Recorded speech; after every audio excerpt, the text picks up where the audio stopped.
Ah, Balik tayo mga kapits. Bali ngayon, gagawin naman natin, live scanning naman tayo. Panoorin yung yung screen. Tapos ito, gagawin ko, parallel lang, okay mo siya. Pag pumula yan, ibig sabihin, pwede ka na mag-connect. Ngayon, nawala na. Tapos, pumula siya dito. Ngayon, gagawin natin, ito naman i-on natin. Pag umilaw yun, ibig sabihin, connect ang dalawa. Ayan o, i-on ko sabay na. So, i-click mo lang yung down kasi doon tayo sa 3D scanning. Okay mo lang siya. Okay. Punta ka doon sa live scanning. Click mo lang down. Isa, dalawa. Okay. So, yan. I-click ko na rin yung push button dito. Ngayon, ang gagawin natin, pwede ko magamit ng nakaganon lang. Yan, hindi mo na kailangan pumunta doon. Ganon siya. Slant or horizontal. Yun ang kuha natin, ha? Ito, gagawin natin. I-click ko na ito para lumabas dito. Yan. I-long press mo lang. Long press.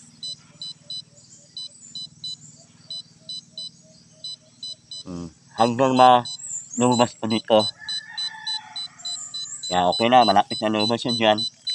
Yan. Ganun-ganun mo lang. Yan. So, nakikita nyo. Yan.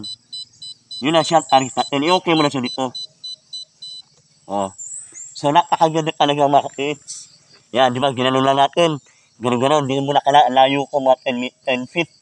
15 feet. Lagi pa rin yung isang box nyo sa ilalim. So, ngayon, i-off ko na to. Ang tawag natin dito, live scanning. Off ko na yan. Yan, off.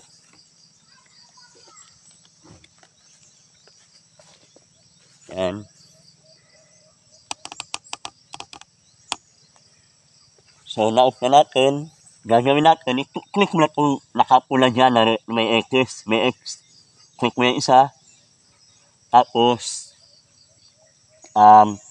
i-click ko na yung isa. I-off ko na ito para di siya malubat. Yan. So, kung may sasakyan, i-neutral natin magamit para di siya persado, di siya nagko-consume ng current. Para di siya, kasi malayo to. Pwede ka rin magdala ng power bank, kasi pwede ka sa power bank. Pwede sa power bank yung dalawa. Yan. At yung laptop mo, kung meron kang mas malakas sa power bank, pwede mo rin i-charge to. I-save natin, o yes mo lang siya. Punta ka dito sa, ilagay natin testing area live. Okay. I-click mo lang okay. Yes. Bali dalawang save tayo. Testing area live. Save. Yan. I-cancel mo to. Pag lumabas kasi pag in-okay mo yan, mag-scan tayo ulit. Yan. Cancel. Punta ka ngayon dito sa may interpolate. Isa. O hanapin natin saan siya na-save. Yan. Hanapin natin, mula ito. Testing area live. Yan. Kung hanapin mo na save mo, nandito lang siya. Yan.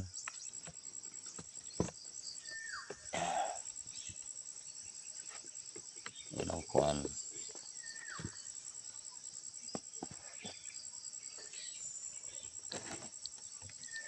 Yan. Bantin ko na konti para maaraw na. Yan. Yan. So, hanapin mo testing area live scan. Testing area live ito. Open. Panoorin nyo Open. So, yan ay final ayos na ito. Pag inayos mo sa side view niya, i-click mo lang itong isa. Isa dito, i-click mo na isa. Para yung pula, lumipas doon. Tapos, i-click mo to. Yan, panoorin nyo po araw ko, yan. Taka dito. Tanggalin ko na para mas malinaw. Yan. Diba, i-click mo yung isa para pumunta dyan yung pula. Tapos naman, punta ka dito. Yan, panoorin mo araw ko ito. Yan. Punta ka dyan. Yan, ito. Yan, o. I-click mo yung isa. Para maayos yan. Ayan, o. Habang kiniklik ko, nagbabago. O. Dito naman, isa. I-click mo na isa para yung pula, bumaba dito. Yan. Tapos punta ka doon ulit. Dito. Ayan, o. Ayan. Click mo yan. Ayan, gumagalaw, o. O. So, ngayon, itry natin to applyan ng interpolate. O. Yan. Yan. Click mo yan. Tapos, okay. Okay mo lang siya. Yan. Tapos, kung hindi ka satisfied sa interpolate, i-back mo siya. Tapos, punta ka dun sa correctable values. Ito. Yan. Click mo yung isa, correctable values. Ang nilagay ko, 8, tsaka 3. Okay. So, yan ang prospect area natin. Yan. Maklaro natin, no? Yan, yun yung box natin nakatabingi. Tapos ito, ang masdan mo, yan, pwedeng sabihin, ano yan, yan yung, ano natin, yung box kasi merong void sa loob yan. Nakagip niya rin, ayun, no? Kwadrado rin. Ayan. Ano kaya, ba't merong box na void? Kaya kung meron kayo naisip ka na merong mga ganito, possible, nakalagay sa semento na kwadrado or nicho. Ang iba naman, nakalagay sa kwarto na nasa loob yung karga. Humihiwala yung kwadrado. Yan. Ngayon, para maayos yan, click natin yung ano mo. Yan. Ito yung box na sinasabi ko doon sa baba. Kwadrado rin. Nilagay ko muna sa number 1. Ito. Yan, pwede nilagay sa number 3. Pero number 1 ang the best na nakita natin na may kwadrado. Ayan. Yan. Ano, yellow niya, kwadrado rin, makita ko. So, yan po ang ano natin. Ito, possible tubig din to. Pero ito, mas maganda ngayon kasi nakita yung ano ng box, yung pinaka ano dun sa loob ng box. Kasi ano yan, empty yan, may mga laman yan. Ano yan, halo-halo naman yan, may non-ferrous, saka ferrous. So, yan po. Ngayon, ang lalim niya, tingnan natin kung nagbago ba siya o magkaiba sila ng ano. I-click mo to. Yan, ito. Yan, may lalabas sa line. I-click mo to, ito. Yan. Yan, yung arrow taas. Yan, may lumabas na line. Yan. So, ngayon, may adjustment. Yan. Tapos, lagyan natin dito. Sa mga gilid niya, dito sa center ng gilid, dito, pinakakanto na may, ano ng box, 22 o 23. Pero pag inano mo dito sa gitna, 33 feet. So, may adjustment na 5 feet na naman siya, pailalim. Pero, di nakalayuan yun. Kaya kung meron kayong gamit, mas maganda monitoring sa gamit nyo. Sa alat na bibili doon sa opisina, sa Mindanao o Luzon, nagmo-monitor naman ako, pero di lahat ng oras kasi may time din na, na busy rin tayo, meron din tayo. Lalo pag dumating mga Koreano, mabibisi na naman ako. Yan. So, sa lahat po ng yung recommendation ko po, box kit, yung loob ng box kit rin, kwadrado. Yan, tawag dyan, nahagip natin yung ng box, yung void sa loob. Yan.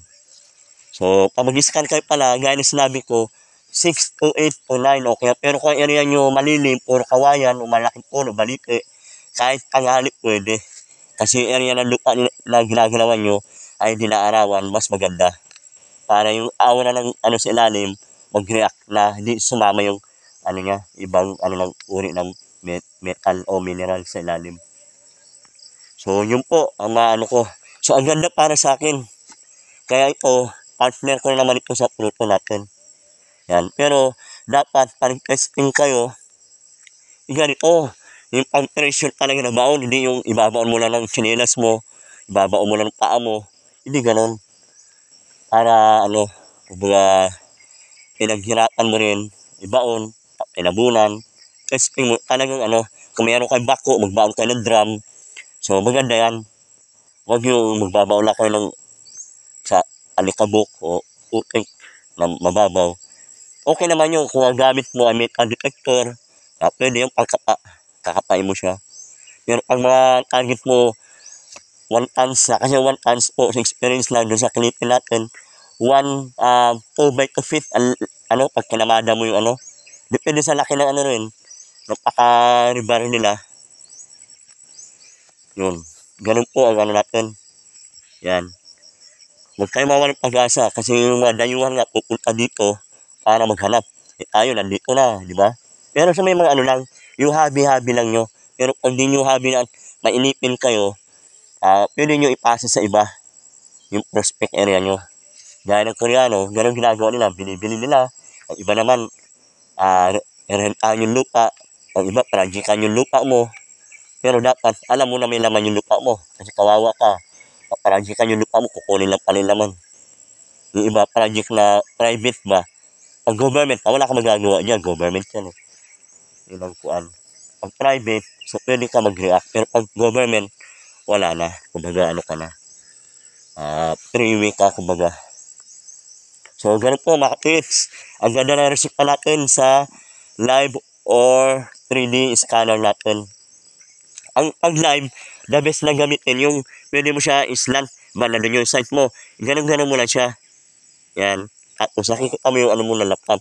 Pero pag ano, 3D, mas magaling tutukan mo naman. Pinpoint ba? Para ano, maganda. Pag makakuha ka na, ito na isunod mo. Yan, kung hindi ito, LV8. Kasi LV8, pwede na rin. Ano siya, handy pa. Kaganda na LV6, malakas talaga. Pero yung ala, kailangan ganito yung mga tao mo. Mga tropa mo. Ganyan kalalaki katawan. Yan. So, ganun po mga kids. Maraming salamat sa time, panonood, oras. Ako, sinadya ko na talaga ito dito. Tiniming ko na maaga kasi ang tanghali na iba na kalakaran dito sa area. Yan, yun po ano natin dito. Yan nga, napakaganda rin dito. Kasi una-una, malilim. So, may time tayo pero mga 8 to 9, medyo nagaling ka na dito, mainit na. Yan. So, ganun po. Ngayon, try natin yung, kung mag-react ba dito. Yung sound smooth sa Maria yan. Pero sa dito ang tawag audio scanning. Pero may may signal, may sounds. Yan. Ito recommendation ko. Pero para sa akin kung pwede mo i-combine ng Maria tsaka ito para panalo. Kasi Maria kasi, tingnan mo naman yung pinupost natin, mga nadidiscover sa Manila. Pako na kuna sa 27 feet sa wall. Binuksan nila yun, ang dami na kung gamit ng tao.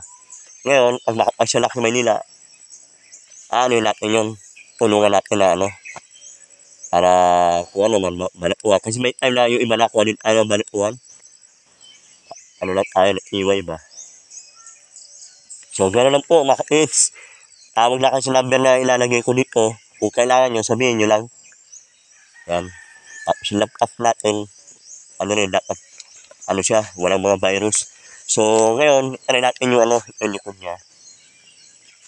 Yan. Try natin yung audio scanning. I-off ko muna kasi masyado na mahaba. So, God bless po mga kids. Yan. Ito yung hobby, nga. Kung mahilig ka magmotor, pwede kang palit dito. Yan. Kasi motor, yan eh. Pwede kang madisgrasya. Hindi naman lahat. Pero mostly talagang doon papunta. Kasi motor yan, hindi mo hawak ang takbo ng ng tao sa kalsada. Ang iba, if you change na hobby, ito. So, pag swerte, mas malaking tulong sa next generation ng pamilya mo. Gaya ng mga nakuha. Wala nang, kumbaga, hindi na maghihirap pag marunong mag-handle lang, swerte.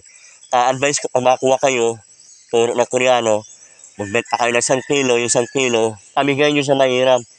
Kasi may sumpa daw to, sabi nila. Ang iba, nakakasakit, ang iba, dalawa kasi, swerte sa kamalas ang dala rin. Yun ang kuan. Kaya iba, magbibenta muna at amibigay doon sa mga ano. Kaya yung mga di man magdala, doon mapunta yung ano niya. Pero sa di susunod, okay lang din. Sa kanya-kanya naman paniniwala yan. So, ganun po mga kapatid. God bless po sa lahat. Lagi tandaan, unahin natin ang Panginoon. Sunod ito mga ginagawa. Kasi lahat ng bagay ay iwan naman to. Pero mas maganda kung meron kang iwan talaga. Para yung pamilya mo, happy at yung next generation mo na iiwan mo. Kung mga lahat ng bagay sa lupa ay sa Panginoon po yan. Wala po naman may-aring iba niya, kundi Panginoon po ang may-ari niyan. Yan ang masabi ko. Yan. Lahat ng bagay na yan, lahat na nabubuhay din sa mundo ito ay may buhay at mamamatay din. Wala pong forever sa lupa. Kahit puno nga ay ilang taon na mamamatay din. Tao rin, ganun din po. Yan. So, ganun po mga kids. Bansay.